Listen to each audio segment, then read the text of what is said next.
right, everybody, welcome back to the BJJ101 Storeroom podcast. This is episode 36, and we have another awesome guest in Elis Ancuta. So, Elis, we always start with like a really basic question, but I always try to get people just to introduce themselves a little bit, because we know who you are. You've been training here at Gaha for a little bit, in the women's class, in the mixed class as well a little bit, but talk about yourself, like growing up a little bit, your life a little bit, and then also where you kind of got introduced to martial arts. It doesn't have to be jiu-jitsu, but where you were introduced to martial arts. So talk a little bit about your childhood, your upbringing, everything. Yeah, as I said, my name is Elis, and I started to join your academy last year. Yeah. 1 week ago, last year. Anniversary. Yeah. And I decided, because in 2019, before pandemic, I was training for full marathon. Yeah. And my path to run was around here, around the academy, back, forward. And I said, what is this? One day I would try, I would go there to see what it's all about.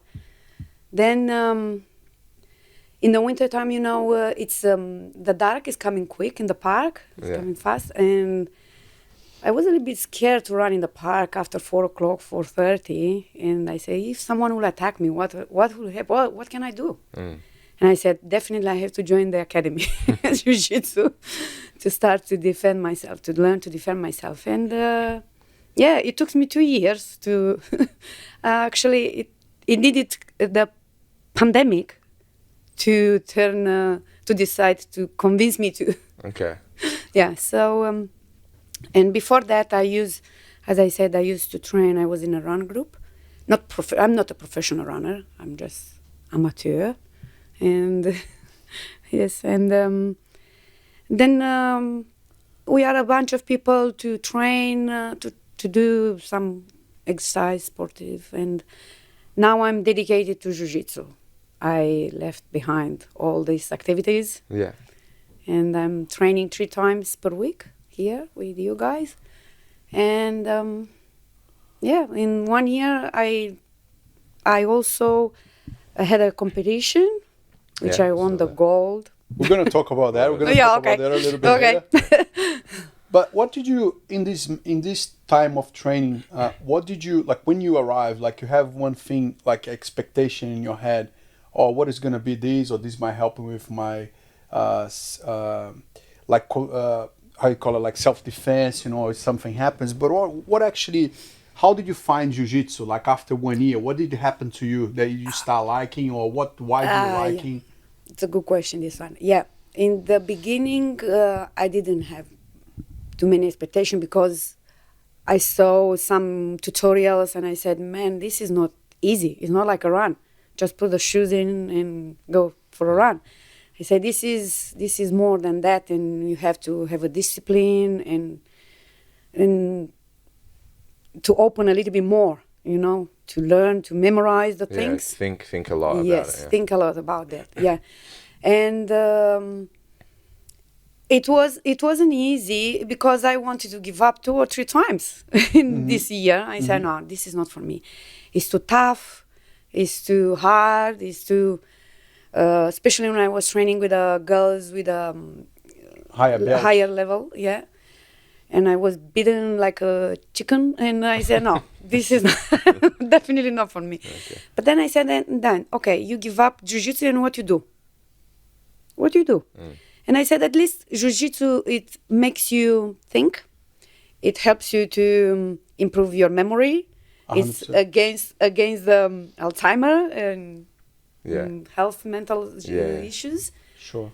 And then the girls start to be more friendly, and then I know you better. And another our coach, Lucas. Yeah. Coach helped me a lot also. And I found, and I said, let's do it. Continue. Then I had another reason to stay here. It was this one. I said, look, when I turned 50, I ran my first marathon in my life 3 years ago. And I said to myself, what if when I will be 60 to have black belt? Mm-hmm. And that is what stopped me to stay here and continue. Okay. It's a good goal, yeah. But I'm kidding. No, but it's okay. a little desire It's a that good I goal. have there. I've been teaching from day one, yeah, and what I saw happening with you, it happens a lot, which was people, they start in jiu-jitsu, they wanted to, because they're so used to have all the answers straight away, so they wanted to understand everything like super quick, and that can be super frustrated. And I always told you, just wait, just calm, just keep coming, you know what I mean, just give a little bit more time, one detail at a time, because you're not going to be able to suck all the information, you know. Did you find that was also Yes. important for you to be a Yes. bit more patient? Yes. Because you can't, in a short time, I was very willing to learn quick everything, and do it everything in once like that. But I said, hey, hold on. Because you start feel upset, you know what I mean? 'Cause frustrating, like I told you. frustrated, yeah. That's how you start being And like. I said, hold on. These people, they all come here for years, and they know what they know after years. You want to know in 1 week or 1 month? And I say, hey, take it easy. But also, I don't want to go to fall in the other extreme. You know, take it easy. So too easy not to involve a little bit. Commit, yes. Yeah, Getting comfortable with it. yeah. So you have to have a balance. Being also involved, but not too much to do everything in a few months. It will come. Everything will come, and I have noticed on my skin that sometimes in the beginning when I used to roll with the girls, I said, what I'm doing now when I'm in mount position, for example, what I'm doing now, what I have to do. But then after a while, I didn't even think about that. I knew already what I have to do. Yeah, you did It comes naturally. naturally. Automatic. Yeah, automatic. But after a few months, I mean. And yeah, we need to be patient for the beginners. This is like an advice Good for advice. the beginners because, yeah, it's adrenaline when you join the group and you want to show to the girls, to the team that you are not the weakest in the team. So you try to be, even if you don't know what to do, but you try to be. It's a common mistake for who is joining the. Yeah. Men or women, everybody's very eager to succeed. I want to do well. I want to show that I can do well. Yeah. Sometimes wanting to show you do well does the opposite. Yeah, exactly. It makes it harder. Yeah. Yeah. It's a paradox. This is very common in jiu-jitsu. Yeah. There's many different areas where the thing you want so hard that you try and try actually goes in the opposite direction. And sometimes the best way to succeed is to step back a little bit, like Eduardo was saying, and relax and think about it and process, and it'll take time, and it's a little bit more effective in that way. Because jiu-jitsu, it's a long-term sport. Yeah, definitely. It's a long-term sport. To the point that actually becomes a lifestyle. Oh yeah, definitely. You know, like you just put that in your life that makes you feel good, because you said, like at the beginning, like there's a mental aspect, there's a physical aspect, and you just put that in your life, you know. So it's just, you're not even forcing, you know what I mean? Just, you know that it's making well for you overall, so you just put yourself there.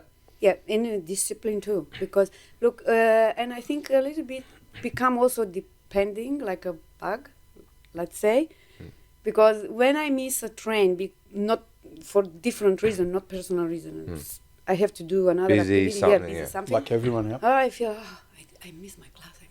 Yeah. I have to catch up.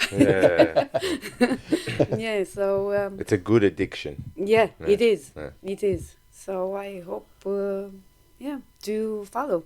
Now I hope only that my body will help me, because I have an age and I feel a little bit the joints and the body, But because it's a normal. The more you're going to end up learning, the more you'll be able to make it easier for your body.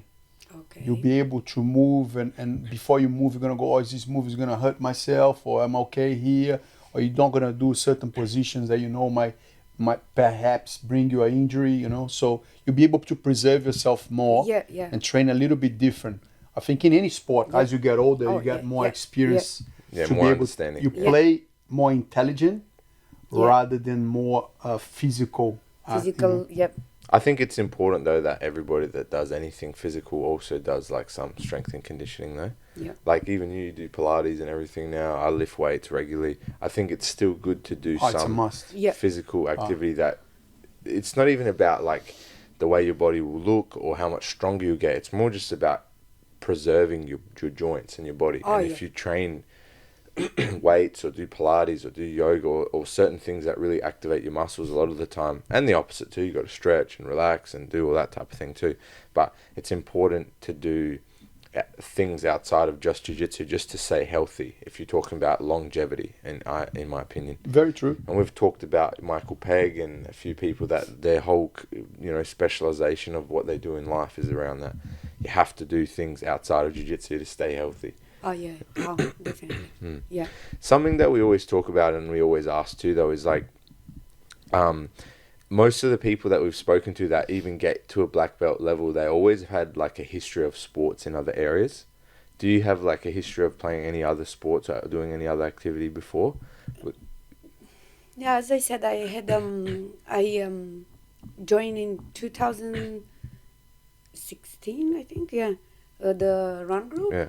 But even in your childhood and early in childhood, yes, I had like my mom decided, because I had a lot of energy, and my mom decided to bring me at a school with sport schedule. Okay. Based on sport more than we also learn the things, but more sport twice per day. Oh wow. Yeah. A lot of exercise. And I was like athletic. Yeah. Like doing 100 meters fast. I was not so good on endurance, on long explosion, power. Yeah, but I like to be speed and fast, and we when I was 5 years old, for 5 years, I was in this school. So it's like athletics. Athletics. Like 100 meters, 100 javelin, meters, and jump. Hurdles. Yeah, in the sand. Long jump. Long jump. Yeah. Long jump, I don't know. I'm not sure in English how we say. Yeah, long jump. And then I had to give up because I had to join another school for what I was preparing to do in my life. So for probably 25 or 30 years, I gave up to do any sport. Okay. And I started when I came here in Australia. After I came in 2010, in 2016, I started to move my body because the reason I start to move a little bit, it was because I more than it is permitted. Okay. Yeah, I was more than 70 kilos, so it was terrible. Then I said, okay. And another reason I started to run was because I don't drive here in Australia. Yeah. And I had to go in different places and walk. Then I had to be in time, and from walk I start to run.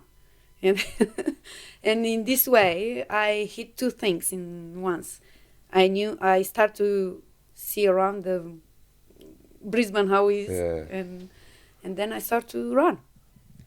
And perfect. Yeah.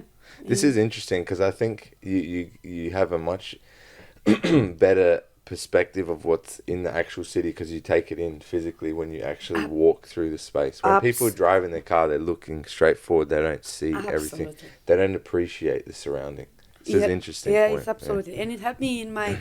I had like a small business like Airbnb at my house before I start to renovate and before pandemic. And the tourists, because I had different people coming, like business people, students, and tourists. And tourists want to know the city. And I said, okay, you have the best guide here. And I earn money with this also. Knowing the city, bring them here, Kangaroo Point, I don't know, along the Eagle Street, Pier, Queen Street Mall, King George Square, around the river with the city gate. And exploring with them. Yeah. And it was a source of earning money too. Very good. Yeah. Interesting. Cool. Amazing. Well, when you even walking can be excellent just for your body, just the maintenance of your joints and everything, the contact with the nature, and you know. Yeah. Like, so we live close by, so I saw you working many times running, early morning running and all that. So a lot of people, so you being into sports, to many different sports, like you mentioned before, a lot of people, they never had any sports in their life, you know what I mean? They just go work, home, work, you know. What makes you feel after you do sports? How does it important in your life? It's changing you totally. If you start to move, like Antonio said, even walk 3 kilometers, half an hour, not more, per day, it makes you different person. I probably can't have the proper words to express what you feel after you do something like movement. You go home, you have different energy, and even mentally it helps you, like I don't know how you call that, endorphin or something. Yes, endorphin. Yeah. Endorphin. It makes you like you did something good for you and improve your self-respect for you. But sense of achievement. Yeah. So I would advise to everyone. I know nowadays everyone is busy in the office and they have no time, energy to start. But it's not necessary to start to do performance or start with 20 minutes to walk. Yeah. 20 minutes, half an hour maximum. Start Everyone to walk. has 20 minutes they can spend. Yeah. And if it's something that's going to make you feel so much better, which does for me as well, I think exactly the same way as you, Elis, why not wake up earlier, you know? Because you're going to be have so much more pleasure. You're going to be even get along with other people in a much better level if you feel better, you know? Yep. So why not get that done? Absolutely. Wake and up early. When you start to do something, and especially if you join a small group, then the opportunities come to you. Like I said before, and when I introduced myself, I'd never, if you would have asked me 5 years ago if I do Jiu Jitsu, I would have told you, hey, check a little bit your go to visit your psychologist. Because I wasn't never think to do that. But while I was doing my run group, it came this idea to start to learn to defend myself. So the things are coming by themselves. If you start to do something, just start to do something. Yeah, it all starts with one thing. Yes. You start with a 20-minute walk, then you think, maybe I should do weights, and then after the weights, maybe I should do a marathon, or maybe I should do jiu-jitsu, maybe I should do kickboxing. Absolutely like that. It's a snowball build. Even the ideas build, change. Because you start looking after yourself. And Eduardo's talked about this before, more to do with people like wanting to do well in life or their business or making more money or whatever. It's the same thing with exercise. It opens your mind to more perspective. Exactly. You know, when you just start anything. So the thing to do always in life is not to be comfortable and safe, is risk a little bit sometimes. Risk and try. And then you try that and you have a bigger perspective of more things. And then you try a new thing. And then you have another bigger perspective of new things. I think we've talked about this stuff with other people and ourselves and stuff. It's really easy to get caught in like that comfort safety trap where you're very rigid on your boundaries. This is what I expect. This is what I believe. This is how it should be. And it's like sometimes you restricting yourself like that doesn't open, like you can't like find the things that maybe would make you even more happy or even more enjoyable in life because you're so strict and rigid on what it should be. Sometimes you should just try it and then you see. But also when you start something, don't give up after 1 month when you see is nothing happen. I say, nothing happened. It's not like that, the people says. The things will come. Yeah, with time. Yeah, takes time, So you know, but this is, I just want to say one point about this. This is important on both sides because I watched some other person talk about this and I thought the way they explained it was really interesting and really effective. The negative side is the same. The positive side is the same. You don't get heart disease in a month. You don't get heart disease in 1 year. You get heart disease in 10 years of eating the burger and staying at home and doing nothing. And it's the same thing in the positive side. You don't get good at jiu-jitsu in a month. You don't get healthy in a month. You get healthy after 5 years of long-term training, consistently going you know, 4 or 5 times a week or 3 times a week or whatever.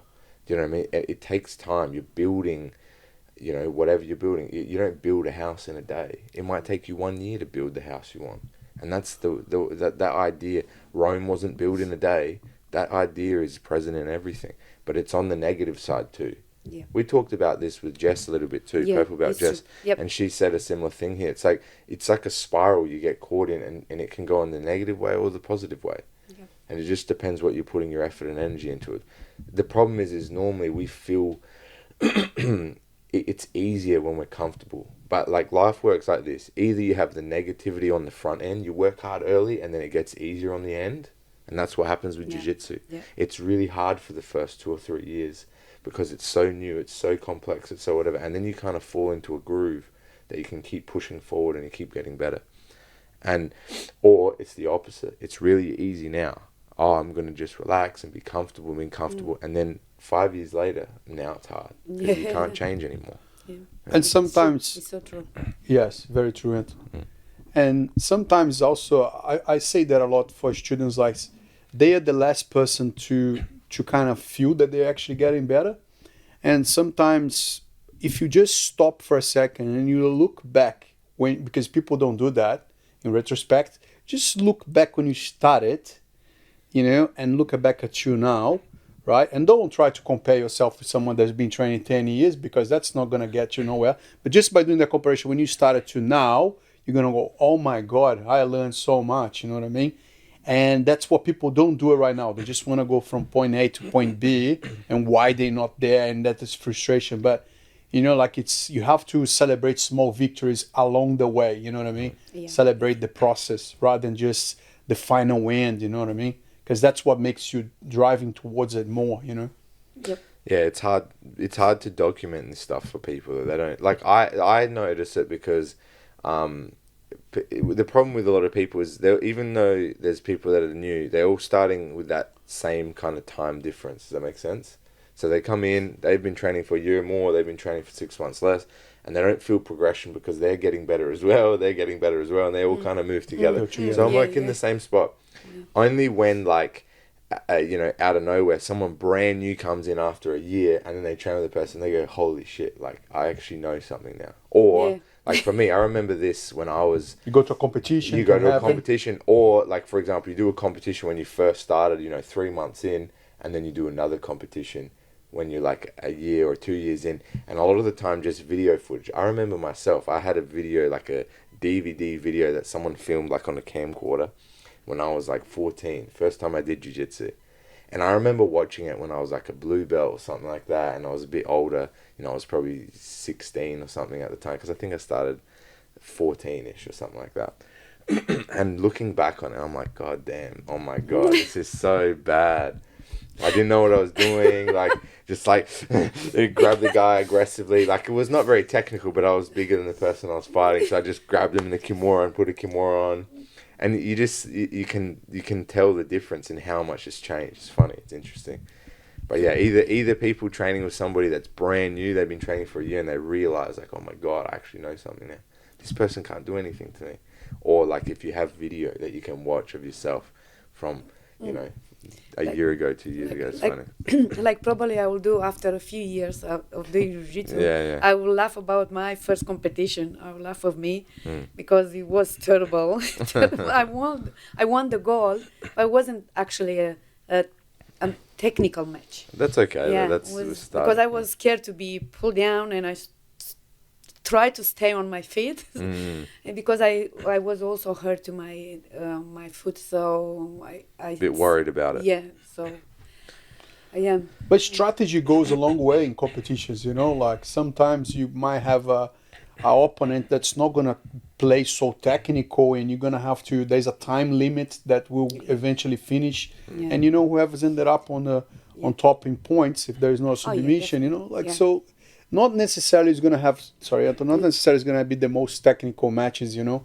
Yeah. We have to be prepared. We have to know as much as possible. Have our A game, you know. But sometimes you'll be on like, you know, the last minute you just have more drive, or you just push a little bit more, or you hold a little bit, you know. And yeah. What was your experience competing?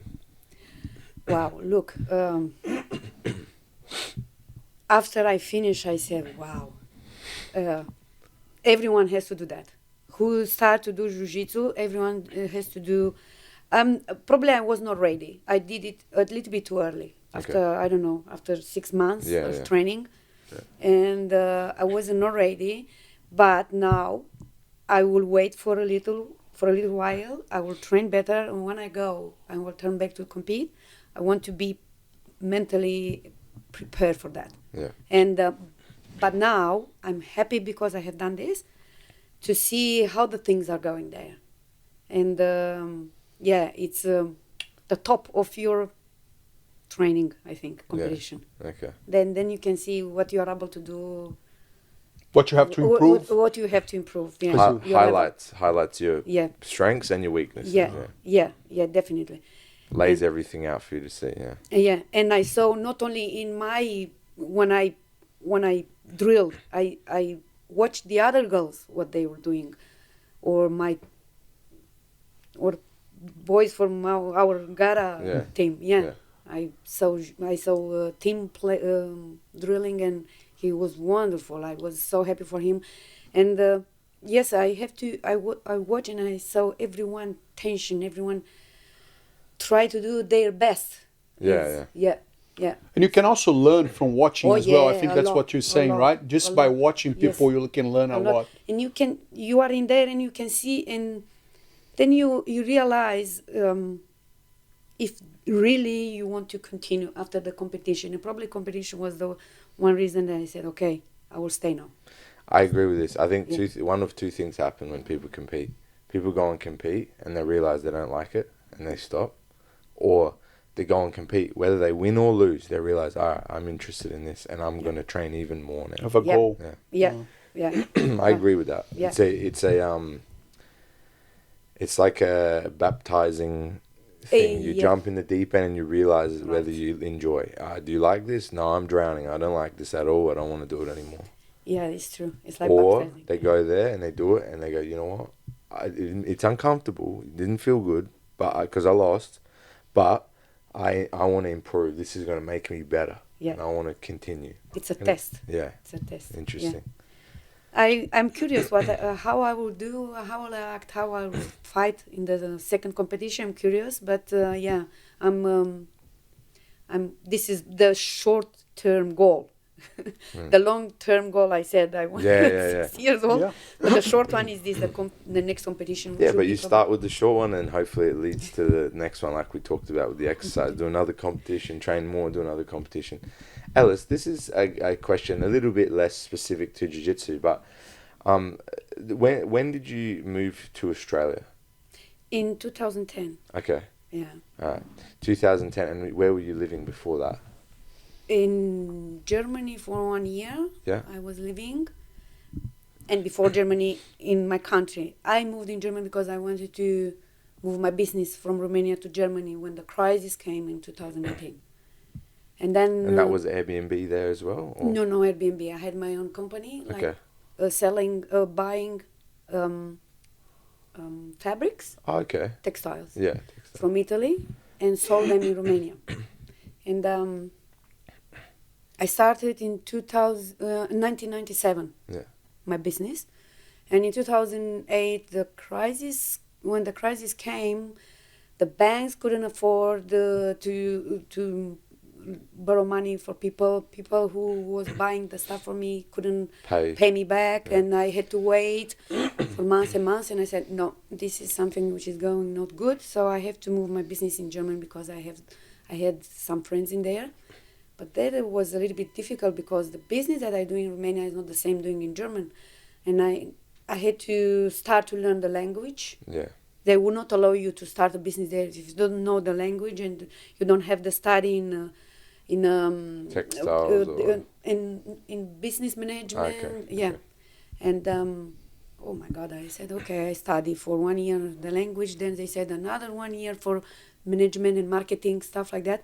Because in Romania it's different. In Romania, before was a communist country, and then after revolution became like a capitalist and democracy, and then you have to arrange yourself what to do. The transition was a little bit difficult. And I said, what I'm doing, I'm studying, it's not for me. I'm opening a business.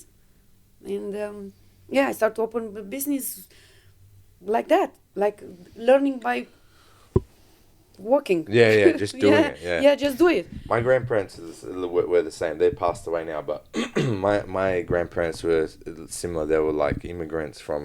They were actually in China, but they're Russian background that migrated here. Same thing. You just do it. Just do it. Yeah. I think this attitude doesn't exist much in the Western countries. Exactly. That's why what happened in Germany with me. Yeah. Because when I arrived there, I wanted to do like I was doing in my country. Say, hey, hold on. Stop. You need to do this rules and this thing. That. And I said, oh.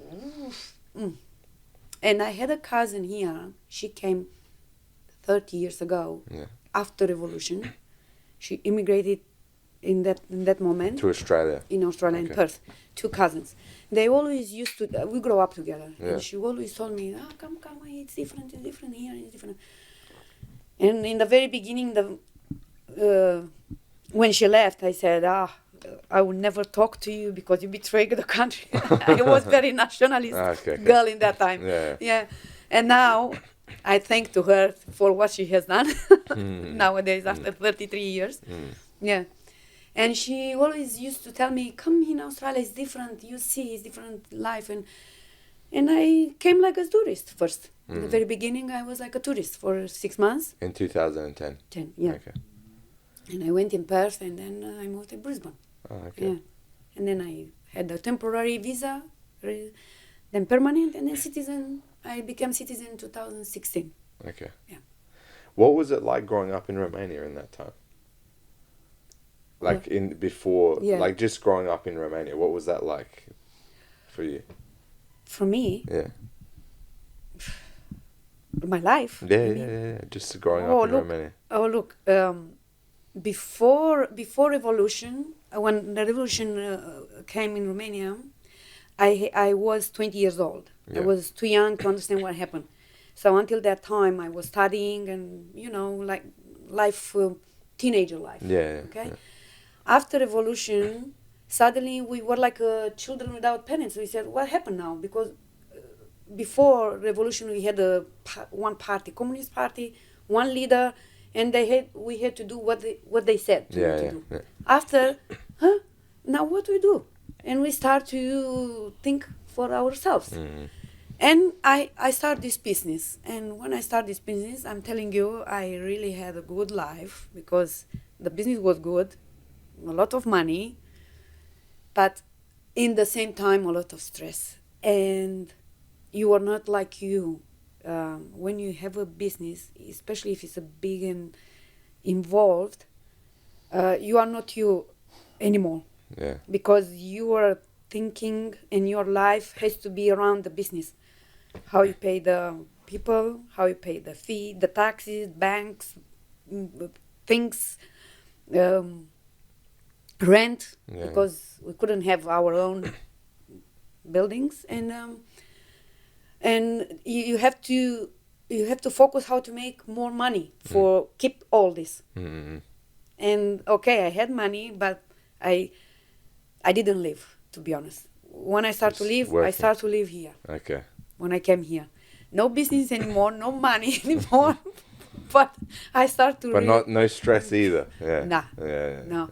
Then I said, when I realized that the phone doesn't ring anymore, and I can wake up in the morning when I want without be stressed. We have to do this. Come, open the shop, I said, wow. I couldn't believe. I said, this is me. This is happening. Nobody asked me anything. Nobody wants anything from me. And I realized that it's probably this is what I want. So, yeah. I try to do something, not to be involved all my day, to be involved in business. Something which is easy to do. And that's why I started Airbnb. Because if I want to do Airbnb, I do it. If not, I can block the days and... And I'm free to go on holiday for 1 week, 2 weeks, and so on. I might not be so financially so good, but it's a nice lifestyle. Yeah, it's enough for to be comfortable. Yeah. I just have another question, like on that area. Like, what was the like actually coming here and experiencing like a different culture in the West with that coming to Australia? Oh. In the very beginning, in the first year, I refused to go out. I refused. I was with a computer, with Facebook. But it might be a bad thing, social media, when you abuse of it. Yeah. But in some situation, it was good because it helped me to survive, because I was in depression when I came here. Okay. I was just being away from everybody? Yeah, okay. Being away. I was there to leave every day. I said, no, tomorrow I make the tickets. Tomorrow I'll leave. No. I didn't like anything in here. I was, what is this? What is this? I don't like it. And then when I start to do the TAFE, the English language, then was a teacher there, Laurel, American girl, and she explained me something so simple. And then, since then, my depression was vanished, poof, like that. She said to us like this: there are two kinds of migration people. Immigrants. Immigrants.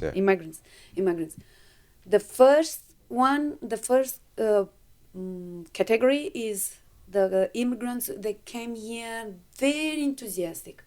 Oh, I love Australia. I like Australia. Rest of my life, I will live it here. And after 6 months, it's not like I thought. I should better go back. But when you go back, it's difficult also to go back in your country to restart again. And they are in depression, and no, it's difficult to get out from that. The second category is like I was. I came here, I said, oh, what is Australia? What is all about? No, I don't like this style. I don't like this. I don't like that. No, I go back. But after a while, I realized it is not so bad. But you have to be patient. And then the when I start to go to go out with the people, talking with the people, even if I didn't want, but the government, it was compulsory to do that. Otherwise, I wouldn't do it. It's compulsory to do the course to go and talk to other people. Otherwise, probably I would be not talking together today. I would be already gone. And when I was there with the people, and when I hear this explanation from my teacher, I said, she's right. I think I'm the second category, and now what I have to do in my life? Go back there to start again the same stress and so on, or I want to start to I start to do peace with myself and start to accept what it is. And I did that, and bang, in a few months I was like nothing happened to me. But since then, until then, I was in depression. I refused to brush my hair in the morning, to clean my teeth. I was in this point. Yeah. Do you feel like that there was to do a lot with the distance from people, or do you felt there was the difference between the culture, like as in Romania, it's probably a bit more warm, people a little bit more the night is more alive and people get more together. All this. Yeah. First, the distance. Second, because where I used to live in Romania was a small city, not big city. A small city where I used having a business, you come in contact with many people. I used to know nearly everyone. So if I needed help, I could call someone in the town. Help me do this. When I arrived here, I was nobody. I was no one. I was who will help me here? No family, no friends, no one. So and then yes, here after 6 o'clock maximum, everything shut down. Yeah. You have a dinner, quiet dinner, go eat and this go home. This is very different now. Yeah, go home and that's it. That is your life. While in my country, in Italy, because I used to have contact with Italy. My family lives in Italy, actually. Yeah. All my family. At 6 o'clock, the life start. And the nightlife start. Yeah. And and I said no. But then I realized it has different benefits. nice things. Yeah. Because here people waking up 4:30, 5 o'clock. It's there. They are a lot more committed to the day and getting things done. And then I realized why in the evening everyone is nearly home, staying quiet and peaceful, and preparing for the next day. It's not like also probably in Brazil too. Is the same life like in Europe. Yeah, late afternoon, night. Yeah. So, all these contribute to in the very beginning, but now I settle myself, and when I go there, I live that life, and when I'm here, I live this life. It's the paradox of immigrant. Yeah. But I also think that it's important to see how we have this idea, and we're gonna proceed socializing a little bit more. I think if you can get a balance, like I think both are extremes, and both can be not as good as the middle way would be. Like middle term would be very good, like for your mental health and for your physical activities. Because if you stay up late, you know what I mean, like you're probably not gonna have the same routine and discipline. But also, if you don't socialize, it's super important to socialize with people, have a laugh, you know what I mean, have a joke, you know. This is a fundamental thing about life, and where people can open up with other person and talk about their things, you know. So I think this balance is super important. That's what we as migrants, because we always have a way to make this balance, you know what I mean. We already seen both sides, you know what I mean. Yeah, but in the very beginning, you see, when I arrived here, I forgot to tell you, also a barrier was the language. And not more English, like as Aussie slang. I couldn't understand anything. Even the people, when you go to calls or Volvos, when they ask you, how's your day, mate, or something like that, what these people want from me and what they are saying to me. I couldn't understand what they are asking. Yeah, the English is different. And even with my close friends, I couldn't understand them, and I was just looking at them and says yes all the time, sometimes smiling, and they realized also that I didn't understand, and they said to me, "But I told you before." I said, "Oh, sorry."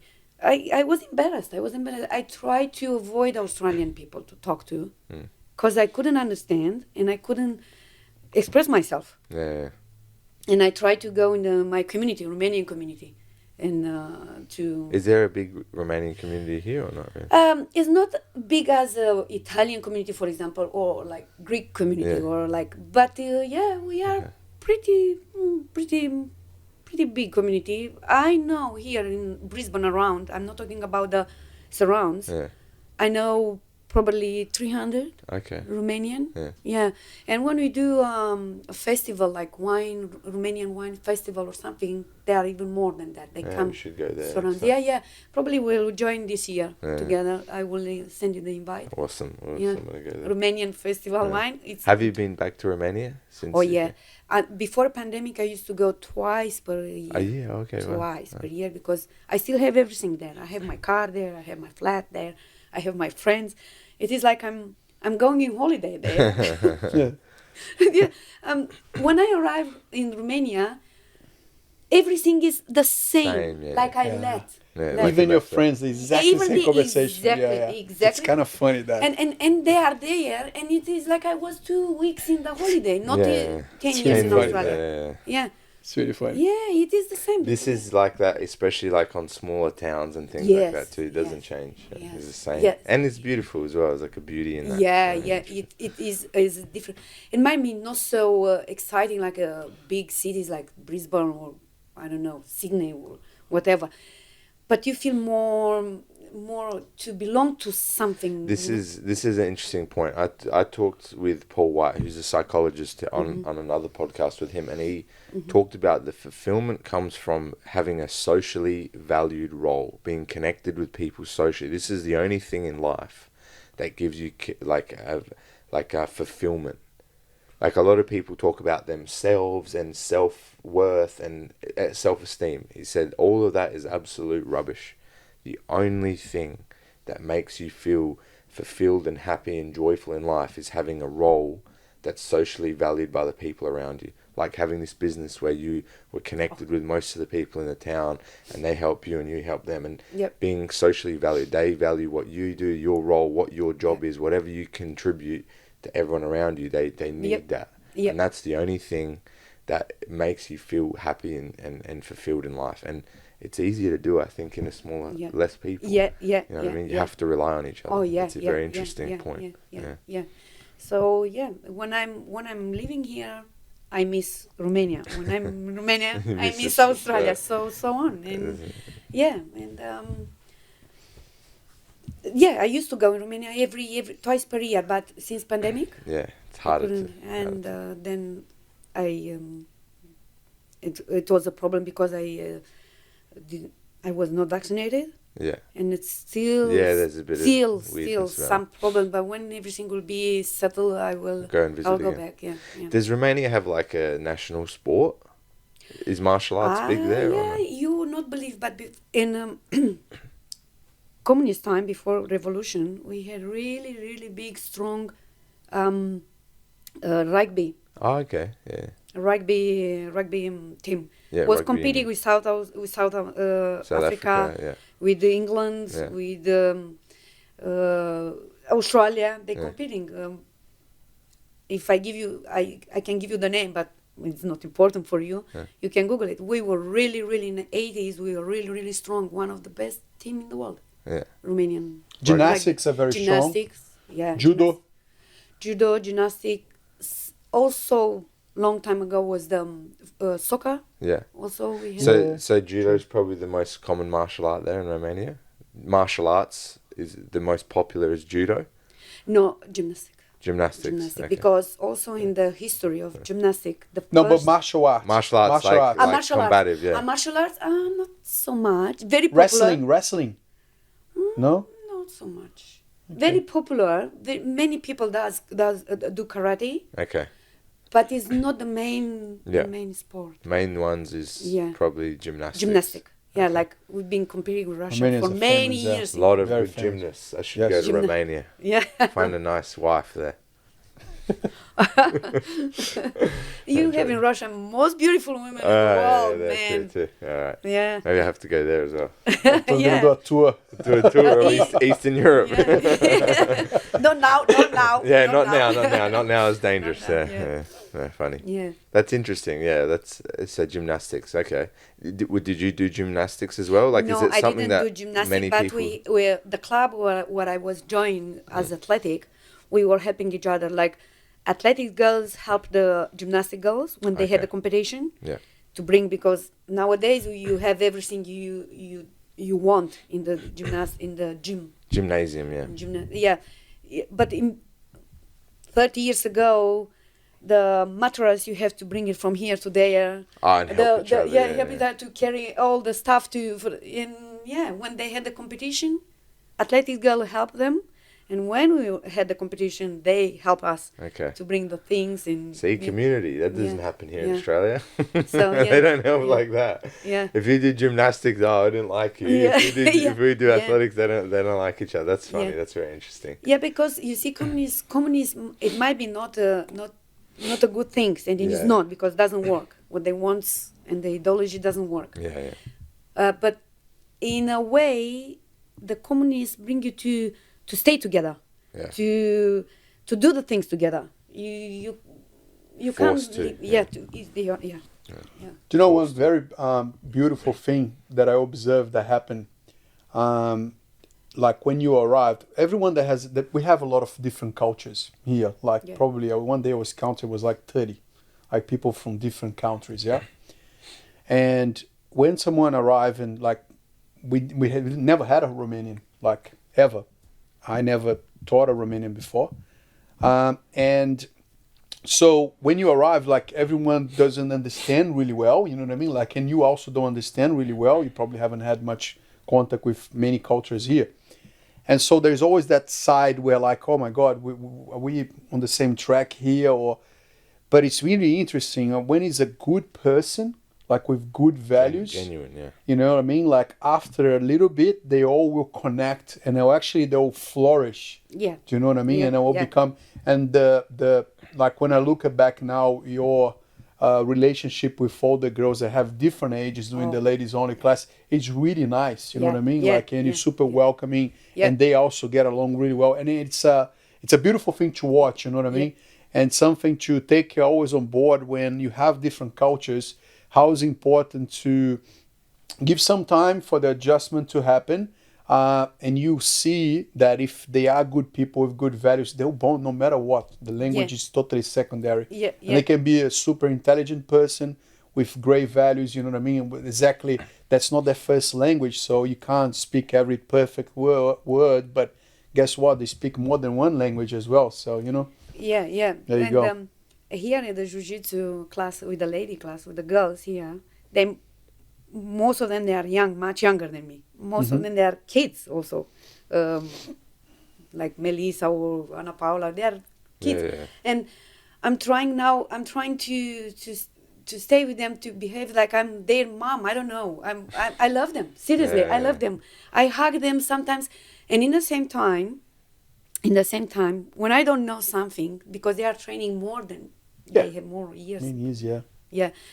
I'm going there and, please explain me better. we talked about this before. Jiu-Jitsu is one of the weird, interesting like activities that it transcends like age barriers. There's kids that are 15 that are training on the mat with you, sharing the mat, sharing ideas, expressing things. It's very interesting. It's very, like you talked about this before, there's no other sport where they do that. Even on other sports like rugby or whatever, there's the kids team and then there's the adults team. But here they all train together. They all share everything together. They all listen and they get a mentorship from each other. It's very interesting. And the importance that age barriers. The importance that you're gonna get by relating with the young ones, you know what I mean? You probably feel a lot more young. You know what I mean? Exactly, because our mentality, adult mentality, being old, grown, and you say, no, I don't ask the child to teach me to. I better go Correct. to the, I better go to the couch to tell me what I have to do. You break barriers. But but I said, no, why? Why you should not ask them? Why? Who I am? Not to ask a kid, a 15 years old girl to teach me, a 50 years old woman. Teach me. And they will end up, and they do. And they will end up asking you questions as well about life, about other things. That they probably will feel really bonded to you. Certain things that they didn't want to bring to the parents, but they'll bring with someone. You know what I mean? Like it's really interesting that bond. And they are happy to help me. And I said better to stay a little bit humble and learn from each one, everything. 100%. You know? And now when I see them, and they are so fragile, I feel them. Some of them, they're skinny, so on and so on. And when I'm drilling with them, I'm trying to be more protective. Not to... More technical. And protective, because when I hold them, I can hold tight, but I don't want... I let them to do something also, otherwise... it's not fun for them. It's not fun for you. Yes. But that's being more technical. You know, like when you started to feel like, there's too much weight difference here. Maybe I shouldn't do a little so hard, you know what I mean? Like you kind of respect each other's... I started with that before. Now, before I wasn't thinking of that. When I started, I realized. I didn't care. I said, I don't care. I have to beat her and that's it. No, it's not like that. You get more, as you understand more, you understand how to adjust a little bit. This is another question, just more about like communication and the cultural difference. Did you find like the style of communication from the West, especially in Australia, is difficult to kind of... What I find is it's very passive. They go around a lot. Whereas I grew up, again, with Eastern European grandparents, parents. It's very direct, straight to the point. Now, the problem that I find in the West is that style of communication offends a lot of people.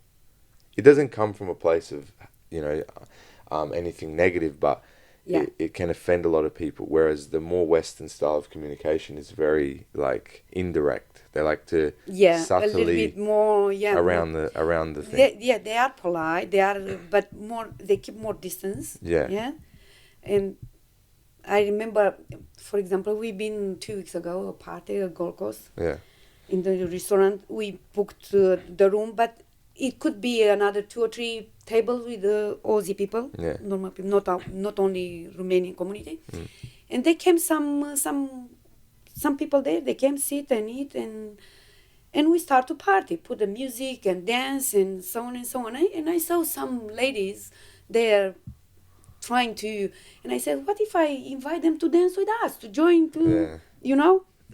Big mistake. Big mistake. Because if you would be in Romania, would be there would be already why not? Yeah, jump, Uh-huh. But no. I was just I thought I thought you wanted to join us and I invited you, but if it's not, don't worry, no problem. And they were very surprised and offended. And I said, Elis, you are in Australia, not in Romania. So wake up. So It's funny. Yes. Honest mistake. You're just trying to do the right thing. That's the thing that I think, like Eduardo is saying, for most genuine people, like, it doesn't come from a place of like anger or hatred or trying to make someone uncomfortable. You're just trying to like do your best to, you know, help somebody, or all right, do you want to come and join? But man, some people take it offensive. Man. Yeah.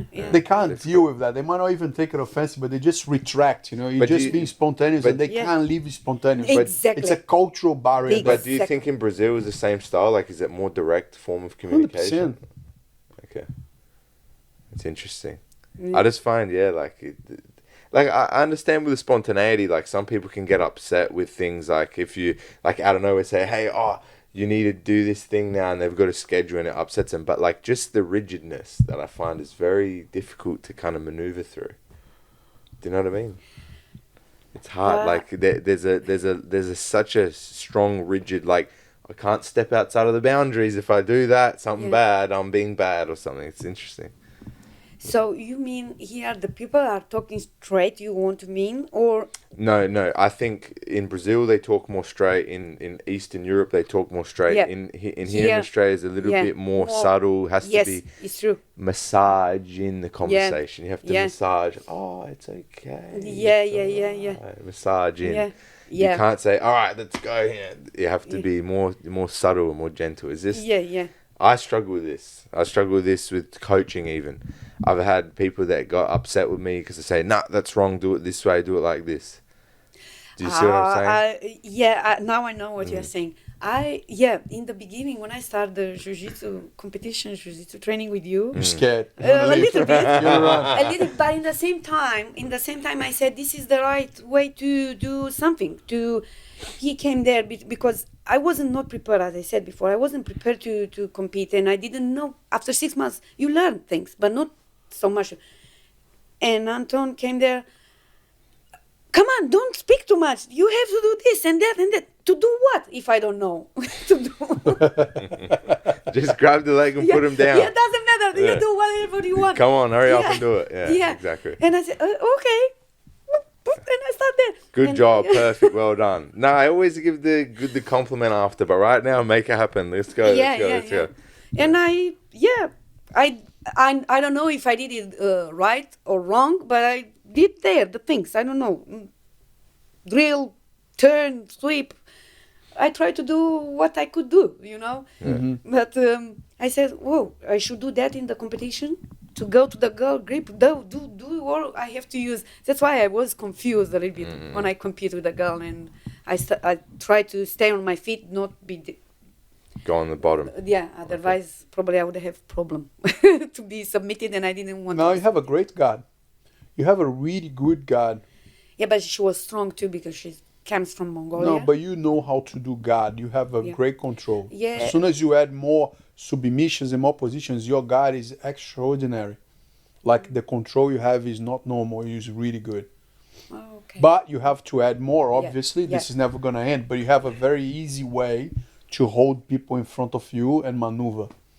Okay. But the more you do anything, the more confidence you gain with it. And then it becomes easier for you to believe you can succeed there. Exactly. I think it's the confidence. Once you are confident with the things you don't know, you know to do, then you go. You go. Yeah. When you don't know, then you say, uncertain, unsure. Yeah. You have to become clear with things, for sure. Yeah. Beautiful. Yeah, I think it's very, very interesting. I just thought it was funny about the communication stuff. Yeah. Like, man, again, this is just my experience, and not everybody, but I find that like it's difficult for people to see the genuineness of direct communication in the West. I don't think it's uncommon in other areas. I think, yeah, like some people are more sensitive than others, and you have to try and adjust how you coach and talk and things like that. But I think people lose sight of the genuineness. They pay attention to the surface and not what's underneath. And I find that it's more extreme here. Like, for example, like if I talk to the people that my mum grew up around and the Russian people that I grew up around, they're very direct with how they communicate. And like, I remember as a kid, like listening to that stuff. Oh man, don't go and do, you know, sports. It's going to be, you're going to get this and you should go and do a trade and do that. They speak what they like. You don't have to agree with it or believe it. There's nothing putting down. It all comes from a place of love, but it's just very direct. Do you know what I mean? There's no massaging in.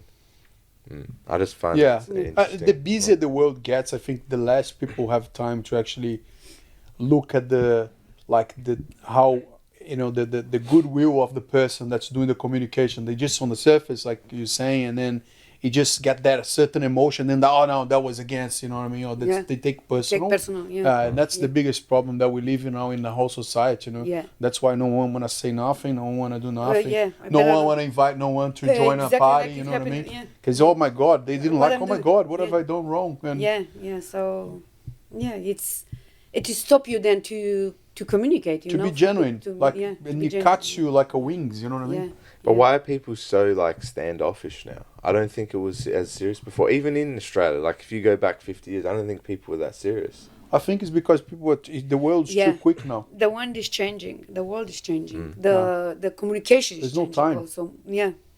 Less time, too much Interaction. Virtual life, let's say, and too less contact and in a virtual life, no one's going, hey, what are you doing? Yeah. Like, get off your couch and go do something. You know, No. it's like, invest now and be a millionaire. Everyone is polite. In virtual life, everyone like, is kind. you're gonna better your life better. Yeah. You should invest with us. Yeah, thumbs You know what I mean? up. Yeah, you'll be the hearts, king. Hearts and Correct. everybody. Emojis. It's like a fairy tale. Yeah, Correct. fairy tale life. Okay. Yeah. Fairy tale life. Yeah. People prefer the fairy tale to the reality now. That's the scary part. I think it's different though. I think if you do things like you're saying, like even if you do, let's say you drive to work every week, you drive back and forth. If you just decided, for whatever reason, all right, on Wednesdays, I'm going to walk to work. Or obviously if it's reasonable, I'm going to ride my bike. I think that would change people's perspective a lot. Because they slow down a little bit and they take in and they appreciate and they enjoy life. Yeah. You see what I'm saying? Yeah. Just sit and enjoy it. They'll be able to balance. Like instead of like watching TV on the weekend, just sitting there and watching TV, man, go sit in your garden. Go to the park and sit in the park and just take in for an hour like nature and the world and people, and watch people walk past and just take in the world. I think people will find a lot more appreciation in the things that they have and the things that surround them if they just sit down and take in life. People are not taking in anything. I've talked about this. Or not doing any hard thing, like any hard work at home or any... But like they might be doing stuff that's hard, like they might be having effort. There might be. Some people do, man. But still, it's just so go. Like they're in a panic. They don't actually absorb anything. I talk about this stuff to do with Jiu Jitsu, and I was watching the podcast to do with Carrot, who's another white belt here ages ago. And he's like, man, for the first 9 months of me doing jiu-jitsu, it's just a fog of war blur. You're just like, oh, and you're moving so fast and you're trying so hard and you're doing everything so hard, but you don't learn any techniques because you're just trying to win. And he said it took me 9 months of the first year of training to just settle down enough to take in and go, hey, I'm in the mount. What do I do in the mount? All right, well, I push his wrist down on the floor and I do this, and now I do a Kimura. And I'm talking about this type of scenario to life. Like, most people are just on like chaos mode. It's just like reaction. I'm just reacting to everything that's happening around me, and there's so much coming at me and so much I have to avoid. But they don't just sit down for an hour every week and do like some mindfulness or some meditation or sit in the park or just walk in the park or walk to work Or on the weekend, walk up and down the Eagle Street Pier with somebody or their dog or whatever and just spend 2 hours just thinking and taking in life. See what I'm saying? Everything's go, go, go. I need to be excited. I need to feel good. I need to feel happy. I need to feel sad. I need to feel something. It's like a compulsion to feel the extremes all the time. But sometimes you just need to settle down, relax, sit in the sun, put some music on, and just sit there for an hour. Yeah, and nowadays the people doesn't know to relax anymore. They doesn't know. They have to learn. Yeah. True. They have to learn to relax, like I learned when I came here. I learned to relax. Okay. Yeah, because I was in a, like you said, in a mood. I From was setting working the business. It's crazy, yeah. Yeah. Because in that time when I had my business, wasn't too much with the computer. I had to do everything by hand. Okay. With the thousands of notes and things to fill up every day. Orders and things. And stuff like that. And even though I was sleeping, my Thinking. mind, it was, did you feel that? Did you finish that what did you sell today? Did you sold today to make it selling the days? And did you? So I didn't have peace. I learned to relax here in Australia. Okay. It's very interesting. Yeah, no, it's really interesting. Yeah. But you see, then you can't. Then you have more peace in your life, in your body, in your mind, but you don't have anything else, you know. So most of the people they can't get it, step back and relax because they have bills, houses. It's the balance. The balance is the key. And nowadays, no more. The society and the lifestyle push you to do more and more and more and more. It's true. No, I agree with you. But you have to forget about society, forget about everything else. Go back to what Anto is saying. Go back to your life, you know what I mean? Go back to your mind. Try to find thoughts that, how can I balance these? Do I need these? Do I don't need this? Can I, have a roster? It's not easy to create. That's a challenge. That's not easy to create. But this is the thing. Like, I think if you're disciplined and you work hard early, you can do the type of thing you're doing. You couldn't do this thing with Airbnb and stuff if you didn't work hard in Romania already. Definitely. Do you see what I'm saying? Yeah. The problem that I see is people want to have a good life straight away. I'm 18, I'm 20, I'm 22. I want to have a good life.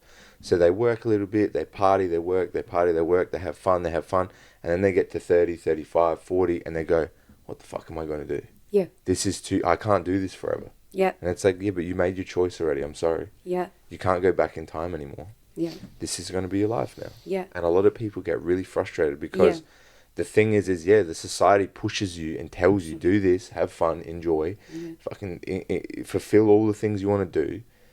But they don't tell you that costs something. Yeah. And it's going to cost you. It's going to cost you your whole life. You're going to have to work like that now. Working for someone else, working hard, busting your ass, and not having much at the end. Yeah. You need to understand things. But the thing, we don't get taught this stuff. It's hard. It's like the teenagers. They drink too much before the party. When the party starts, they're like already. If you take this behavior towards life, your professional life, that's what's going to end up being. It's true. Whereas if you just work a little bit harder early on, like you're saying, I was stressed all the time. Yeah, but now you can have a more peaceful life. Yeah. But you got to work hard early on. Yeah. And even if I would decide, for example, let's say if I decide to do a business in the future, I will take it easy also. Easy. This is the challenge. The challenge that we all face in life, regardless if you own your business, you work for a company, is like you have to listen to you and you have to be able to balance. No one can push completely 100% for like 10 years. You're going to have times you're going to get away. But I'm talking about not stepping back, you know what I mean? Talk about you should take a day off here, a day off there. Yeah. And that way you can actually get longevity in your production. Yeah. Do you know what I mean? Yeah. And have a good energy towards it. But otherwise you're going to push for a few years and then you're going to have a problem, you know what I mean? You have to be able to sustain that push, for a long period of time to be able to build something. And later on, you can kind of relax. And that's what you both said about Jiu Jitsu to start with. You can't force yourself to get good in a month. Doesn't matter how good you are. Yeah. You're going to burn out. You're going to get injured. You're going to be like, you're going to be so frustrated with it, you want to quit. Yeah. You know what I mean? That's the way it is. You have to just like ground yourself to reality. Reality is not that amazing. Like, it's hard. Life's hard. It's supposed to be. It's not supposed to be easy and amazing the whole time. You're supposed to work hard. Yeah, let's say reality, the real reality is not like your reality. Yeah, 100%. That's what the problem, though. I think this changed because of social media and everything you're saying. I think there's two realities now. There's what people believe and think, because this is how I see things, and then what the reality is. Yeah. Before, there wasn't this fake reality. There was only the one reality that everyone had to adhere to. Yeah. Hey, everyone believes and understands the same things because life is life. Now there's two versions of life. Yeah. There's the real life and there's the online life. Yeah. And people get confused now between the two. Yeah, yeah. And it's hard. Especially the young people. Yeah, because they consume the most. Yeah, They're on there 3, 4, 5 hours a day just watching, taking in, changing their brain, rewiring, programming. Yeah. Yeah. Scary days, huh? Yeah. Do you think that I saw something about Russian the other day saying that like Russia's new generation, like Russians are the biggest consumers of like expensive brands. Oh yeah. Right. Yeah. So do you believe that this change every countries that open up for companies, capitalism companies from other countries, etc., all big brands? Do you think there was a big change once that was allowed to have that consumerism together with social media, obviously impulse? Do you think like that these new generations are thinking a lot more about material stuff back in Romania, in Russia as well? Yeah, they think is there everywhere on the whole planet. On the whole planet, it's the like whole that. planet. They're all connected to the internet. Yeah, when you are young, you think of that. You think a lot of that. To have the best T-shirt, to have the best watch, to have the best shoes, the best brand, and Russian. Now, what happened with big companies? They left Russia because of the restriction. Yeah, but what happened now will be worse because now will grow up the black market. Yeah. Because the Russian will not stop there not to buy. The need is still there, but now you've restricted their access. Yeah. So it will just get more expensive. Yeah. It will be more expensive, but will be there anyhow. Not official. Armani will not be there official in the shop, supermarket, in the shop, but it will be anyhow on the streets. Yeah. There's a couple of brands, for example, McDonald's and other brands they just changed the name. They changed the name and they send the same product. Same product. Yeah. What are they calling now? I don't remember, but there is the name. They did with brands of bags as well, like expensive. And they have everything the same. Yeah. Yeah. So. Very interesting. But what was good in this, it was because now it's their internal product, and they will produce the bread, the Coca-Cola, the meat hamburger, the potatoes. They will product in their country. They will have everything in there. So they won't. You're not bring it imported in anymore. Well, it's better long term for everyone. I agree with you in that, but I think a lot of like technology products, certain products that they needed now, they won't have it, So it'll be a transition, of course. It'll be a transition. Like the other side of in Europe, for example, like Germany, depend of 100% the gas. Now they have to adjust themselves. Yeah. So it would be a transition for them too. Yeah, the whole world, I guess. You're right. You're absolutely right. Yeah. Lucky because Romania only 10% depend of the Russian gas because we have our own resources. What is the main resource that Romania has? Petrol. Okay. Oil. Petrol, oil, coal. Coal, yeah. Coal, a lot. Coal and oil. Gold. You got everything. We are in Europe. We are resources of coal. We are first in Europe, third in the world. After Australia. Should go to Romania. Yeah. big future in Romania. The problem is we don't have technology to extract all this stuff. That's right. There's going to be a lot of rich people. Australia, America comes to do that, and they want to give us almost nothing. Almost nothing for it. Almost nothing. So that is the problem, Yeah. In communist time, we had the technology. This is what we created, our own technology, extract and export. Never import. We never import the things. We always export. But the wealth wasn't shared through the community, right? That's it. So you get it, but you don't have it. You don't get to utilize it. Yeah. Because our ex-leader wanted to pay all the debts, because all the countries, they had debts.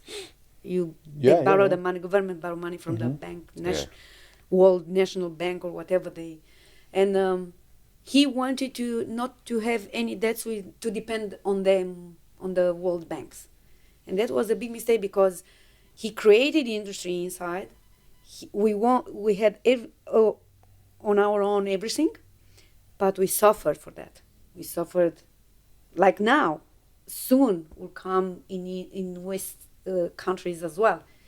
Cold, no energy, because energy had to pay and give to the other to pay the debts.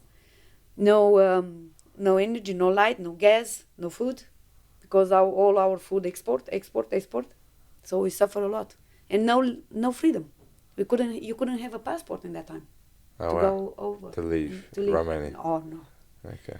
And if I would have a friend over abroad, I would be questioned by the let's say KGB, Russia KGB. Yeah. We had our KGB. Secret Service. Our secret services. Romanian Secret Service. Yeah. How do you know this person?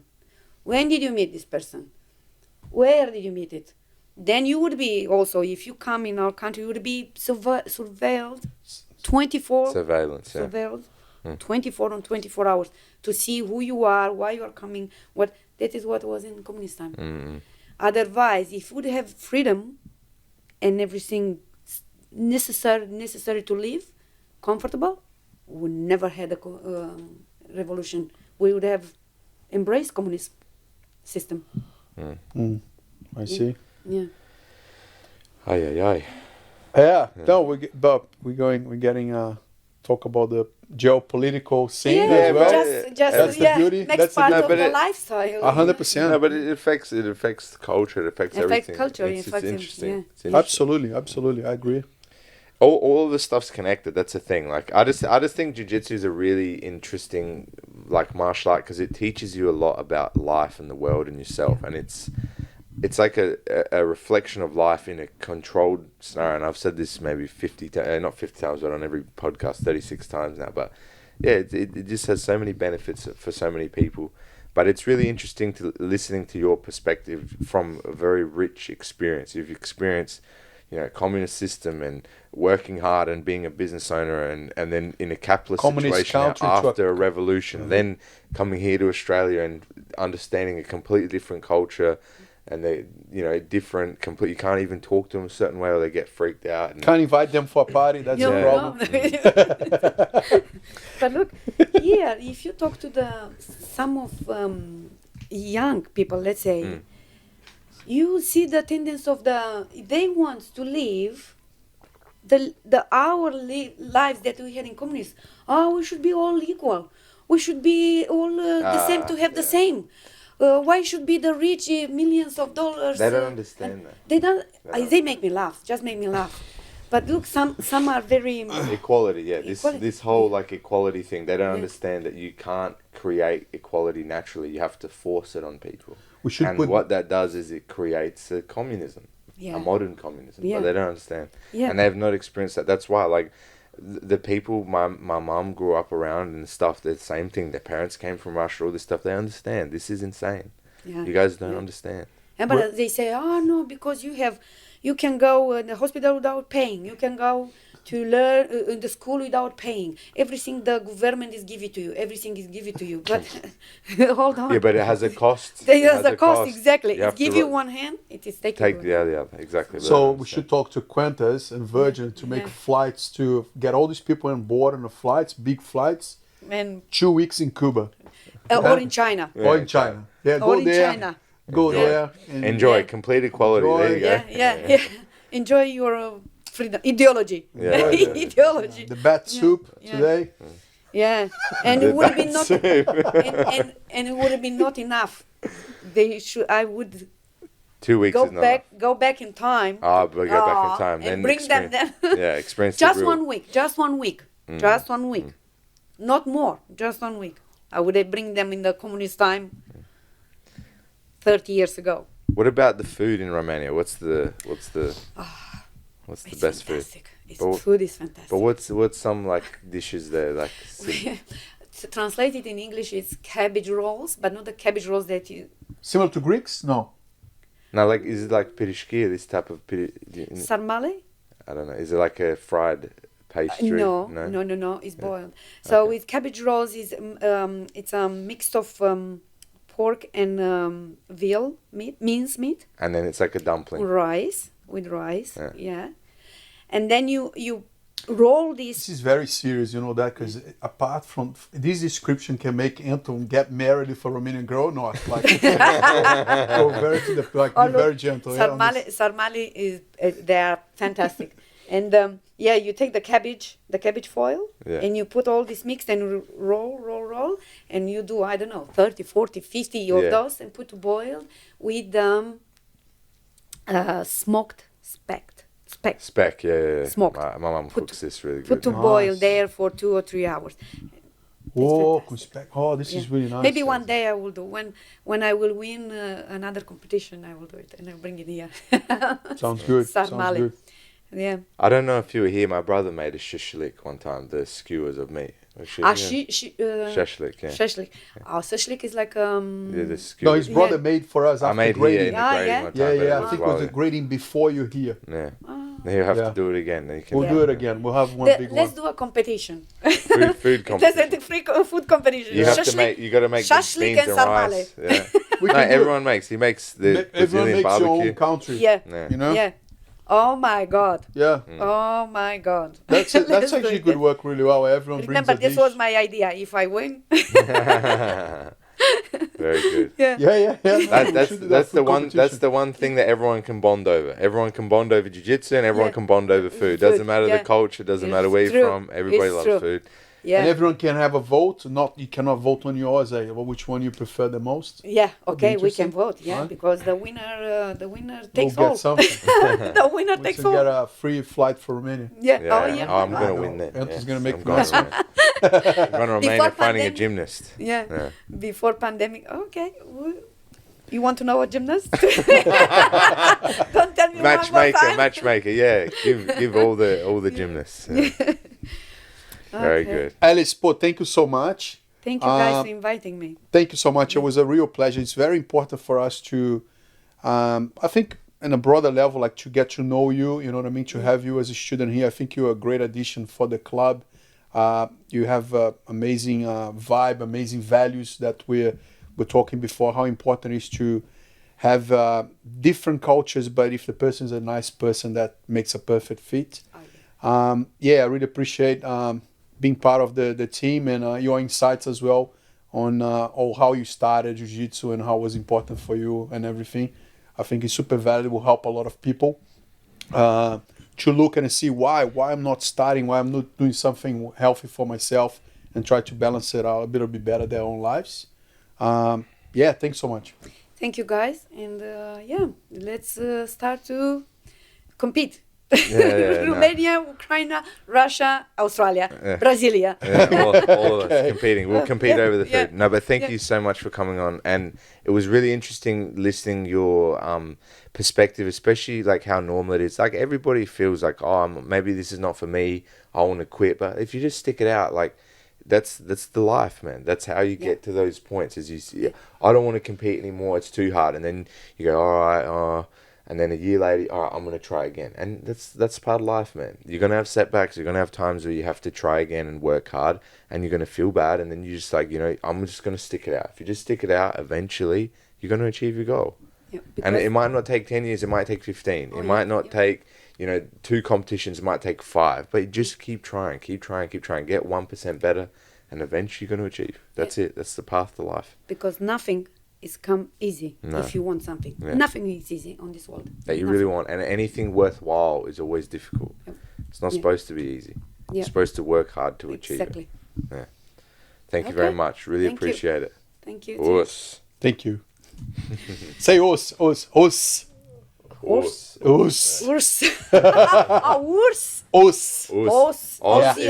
No. Aussie is Aussie. Os is like a Japanese thing. They say Like a Japanese, like respect each other, Like in yoga we do... Namaste. Okay. So do both. Os. Namaste.